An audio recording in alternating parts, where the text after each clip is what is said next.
Hello everyone, welcome to the video from the Demon Overlord, and as you can see today, I will be going over these Wild Spire fantasy miniatures, and there are 28mm scale, so that's great, they're in D&D scaling perfectly, and there is 28 in the box, so weirdly enough, it is a 28-28 situation. Weird. Let's move on though, shall we? First up here on the turntable, we have the lovely large class elephant. I know what you're thinking. Why didn't they make it huge? I don't know. I'm not Wild Spire. I would assume because the box is really only, I'd say, a little bit more than like 1.5 inches deep. Maybe they had no choice but to make it not be large, or make it be large and not huge like a normal elephant. But like I said to Gallant in his video, I commented on his when I saw this first. I said, dude, maybe it's not that big of a deal. I mean, these could definitely work for being a great small riding elephant or a pygmy elephant that your group could use, like a dwarf elephant. It'd be, useful that way. For instance, there is next to a couple of other elephants from another set. I can't remember what it is. It's like a English or like one of those. I think it's an English war game that it's like discontinued or something. But with these lovely elephants, if I'm wrong, comment down below. I don't know. I don't know many other war games right now. But as you can see, he fits in perfectly well with them, which means he's not going to be too small, not going to be too unarmored. He looks perfect. Now, I think this is being more of like a riding elephant, more than just being nothing, as he does have the saddle and those lovely spike horns on him and all that stuff. Really nice miniature. Next up, we have this lovely little lizard, and I like to call it just a saddleback lizard, only because, or like a sack lizard or carrying lizard, because like as you can see, he's got like 4 different packs just set on him, and maybe you could ride on his back. I see no reason why. I mean, it looks like he's got like a little bit of reins or something there going on. If you were a small character like a gnome or maybe a dwarf, something like that, maybe he wouldn't let you ride if you were like an elf, because he's not full 50mm like a normal large creature. So he's large, but he's probably on the smaller side of large, so he's not going to be winning the strength contest for like, more than carrying. Maybe that might be a special ability. It's just carrying capacity. But let's do a quick comparison of him to another giant lizard and see the difference. And there it is. That is, I think, the Horn Slasher Lizard from Reaper Bones that I painted up and based. And as you can see, he's way smaller. But, the one thing, like I said, this lizard would probably be very familiar to humans and other races and be very friendly, so you could keep it as a good traveling companion. The other lizard on the right there would be something that would rip you apart and turn you into a later pile of dung on the side of the road. And I will say one more thing, too. These miniatures are very solid. They feel very tightly packed. Like there is no gaps or anything in their design. Like the plastic is very solid. It's not fragile. It's got a little bit of it feels like if you push them too far, yes, they would snap and break, but what plastic eventually wouldn't. But it feels like they got just enough give that maybe if you drop them once or twice, they might not break, but obviously don't make a habit of it. Let's move on to the next creature though, shall we?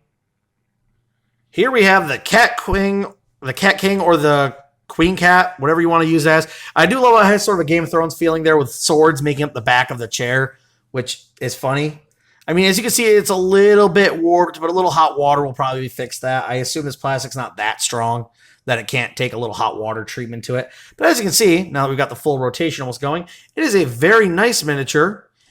And you know what? It has great detail on it. I would literally say if you want to have a nice animal type master or a kingdom you come across where it's all animals, this would be a nice piece to throw in your campaign. It has lovely sculpt textures you can see from it. Okay, here I decided to put all 4 of these little guys on there the same thing. These are all tiny creatures. We have that little rooster in the front that has arms, which kind of weirds me out. Almost gives me like a dwarf Big Bird thing from Sesame Street, which is weird because I never watched Sesame Street. But anyway, we have this lovely chunky hamster that's holding a piece of wood. Now, it might be a hamster. It could be a marmot. I'm not 100% certain. Like I said, I don't know anything on the lore of Wild Spire, so if you do, go ahead and comment down below because I don't know. I've never looked into it. But there we have a nice little jackalope. He's got a little bit of a flash, a little bit of extra mold lines on his base stuff, so he doesn't sit great. Might have to rebase him to make him useful, but, Then we have this lovely little armored cat there. As you can see, he's got a little helmet, got little pads on his back, lovely little armored cat. So a great companion if you want to have a cat and have it be battle efficient by having some armor. Very nice little group of little tiny critters. Okay, so here are another bunch of animals. I'm trying to move this along a little faster, so I'm not changing them out so much. And here we have the antelope. I would definitely use this as like a plains antelope or just like a forest antelope. Basically, or you could use it as a stand-in for deer. I wouldn't really mess with the horns. They seem to be very fragile enough that like if you push them too hard to try and warp them, they might just snap. We have this lovely giant raven there, which is so intriguing that they just made this huge raven on this giant skull. I mean, that's like a huge creature-sized skull. Like, you could probably say that's a giant skull. I mean, unless you want to use it as a representation for like an animal-based game. And then we have a lovely pug back there. He's not armored or anything. Then we have that lovely armored badger in front of him. And to his left, we have I'd like to call it a battle corgi, because like once again, he's all armored up. Got a little saddle too, unlike the other animals. So you could use him as a mount for like a gnome or maybe a goblin in your game. Something really interesting like that. And then we have that nice little monkey there. Sorry, gibbon, since it's probably a gibbon or some type of ape, which is good because we don't have a lot of ape miniatures, and apes are medium class, which he is, which is awesome. So these are some great animals you could be throwing in your game for your characters to hunt for food, deal with for special items, like the raven's guarding a special treasure that's shiny, or the badger is guarding a hole, something like that. You know, things along those lines that could be an interesting little haha moment for your game to help give those little quirk moments, I guess you could call them.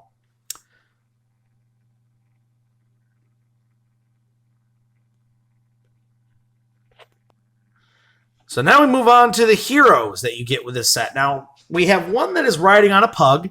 As you can see, it's a little smaller than like the beast pug there. And we have this lovely little gnome girl sitting on top of what looks to be like a dragon's head, or maybe they killed a young dragon and chopped its head off, and now she's got like a sword in the top of it. I think she's sitting on like a sword or some type of post or something like that. And then you got like the little mage girl here. Maybe that's a druid, as she's probably in tune with animals. So we got two little lovely female gnome characters. I think they're both female. They look to be female sculpts. And as you can see, I like the dragon head. That's obviously like a young red dragon head, or maybe a orange dragon, something along those lines. But, you know, very nice. I like the detail there. Very nice pieces. I just don't know if that's like a dragon's head, or, I mean, it looks like it's supposed to be like the severed head of a dragon or something. Or maybe even a hydra. I have no clue. But, you know, very nice. I like the sculpt on these two gnomes. And they definitely are going to be great, because there's not a ton of female gnomes I have for options. Well, let's get on to the next hero, shall we? Okay, so next up we have these two little mouselings. I don't know if that's the proper term for the mouse race, or we'll just say mouse folk. We have this lovely little fighter paladin there going on. He's got that lovely sewing needle for a weapon and a little button buckler. I don't know if these miniatures are really their size supposed to be. I don't know if these are supposed to be tinier, because in reality, compared to a humanoid, these are pretty big. But whatever, I mean, you got a lovely mouse wizard there. I don't know if any of them are male or female. There's not really a lot of determining factor, which isn't bad, but also, you know, it's a good thing as well, because they are unisex that way. You could use them for either representation, because I don't see any like symbolism that makes it look like one is one or the other. Let me just get a little close-up of the wizard there. You can't really tell. The wizard one is even more difficult to tell the difference. But like I said, two lovely, interesting choices for some animal folk you can throw in your game. Now we have another lovely miniature. We have this lovely minotaur. And he's a cool-looking guy. I mean, he's got a nice detail. He's got a little vest on, some little chains, got a nice little pair of shorts. I don't know what he's holding there. I can't tell if that's like a flute or something. Maybe you could use it as a bard minotaur character, or maybe a wizard, maybe? I'm not really sure, since... You know, but it's really nice to see some more playable class minotaur sizes come out as character options that aren't pure, just savage monsters like warrior fighters, like where they all have axes, they all have swords. It's nice to see a different change or something that's unique and a little different style and more depth to the minotaur class, that of the playable race at least. Here we have some type of scholar. I don't know if he's like, you could definitely use this for a good artificier mini. Since the artificier came around, since he's carrying like what could be blueprints and some books with maybe details of the schematics, things along those lines. And I think it would be a very nice miniature. You could use him also as maybe a wizard of some sort, or a mage, considering he could be studying some spells and some new abilities. You know, he's got some good usage and a good variety. Very nice. Very nice sculpt, as you can see as well from this bad boy's design.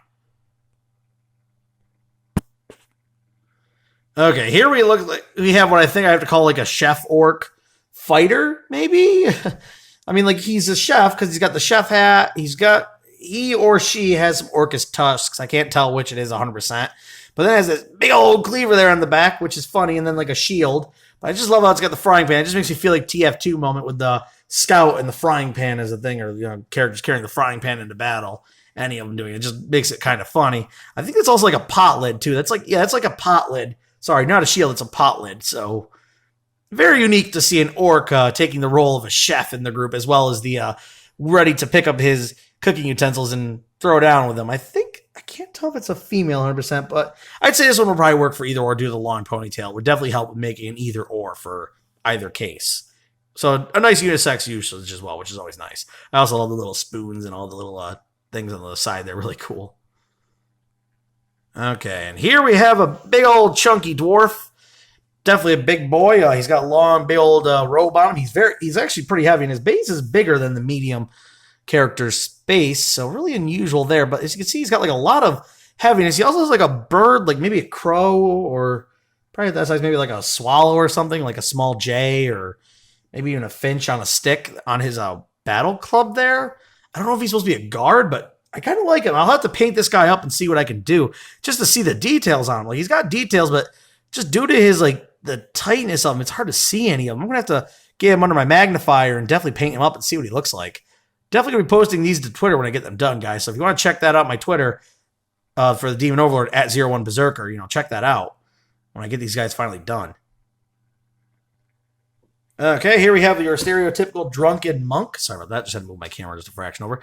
And, yeah, you can see he's got himself a nice mug of ale or some type of alcohol. He's got the lovely little beads on for like prayer beads or mantra beads, whatever you want to call them. I mean, spirit beads. He's got like him in that nice, lovely dynamic pose. I like the pose on him because he actually doesn't feel flimsy. Like, I tried bending him a little bit. He feels pretty solid to that base, which is nice. Usually when you do that with a monk, you get worried that like if you dropped him once, he would just automatically snap. He doesn't feel like that. He looks pretty good, and he's a nice human, or you could use him as maybe if you maybe want to, you could use him as a representation of like any real humanoid style monk that has the drunken style, which is a style. So really cool. I like how they actually made a monk that has the drunken style look to it. And next up, I went with these two at once, just because they have the more Asiatic appearance, since they both have like sort of a samurai-esque armor going on here, like the layered armor like that. And he's got like a samurai sword. Now that's definitely an Oni, which, I mean, or a tiefling. You could use him as a tiefling or a humanoid class Oni, which would be nice for wizards to add that as a playable race. Human Onis. And you see she's got like a ferret or a cat or something in her knapsack, so that's pretty cool. I mean, I like her design. She's very simple, a nice female woman. I don't know what's going on with her sword there. That's a spell effect. I'd probably assume she's using like some type of spell where she drives the sword in the ground and does something. I like how the tiefling there has a knife in his mouth across and he's ready to draw the blade. Like I said, definitely Asiatic inspired right here, 100%, along with the monk. Definitely Asiatic. But very nice miniatures. Lovely sculpts on it. I can't wait to paint these guys and make them usable. Like, these are really nice sculpts. Okay, next up here we have a bear folk, or a bear man. I've seen a lot of people paint him as a panda. I might not. I might just paint him as maybe like, I don't know, just a bear, like a brown bear or something. But he's pretty cool looking. I like how he's got like, actually like a little teapot in his mouth. Like he's drinking tea with the big old blade there, his big old chunky knife out, ready to go.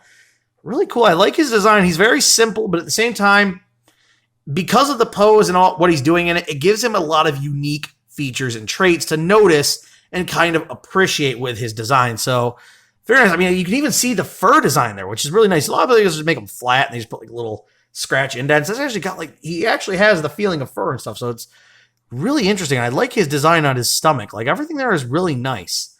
A really nice animal miniature, which is something we definitely need, some bear folk. That'd be another one for WizKids to throw in there as a possible race instead of like werebears.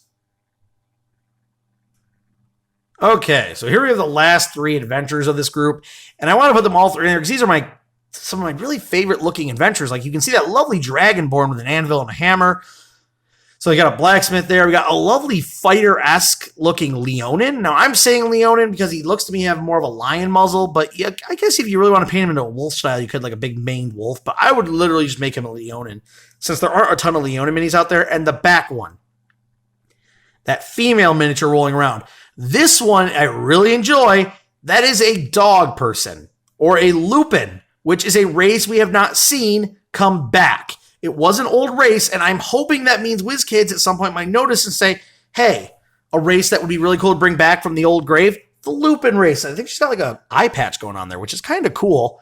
She's got like a jar or something. She's holding like a demon head. That's really awesome. Like, I love the personality these three characters have. Like, that Dragonborn just looks like the grumpy guy who's all like, ugh, as he's forging the armor for everybody. You got this Leon who is in like a pose ready to lunge, strike with his terrifying claws.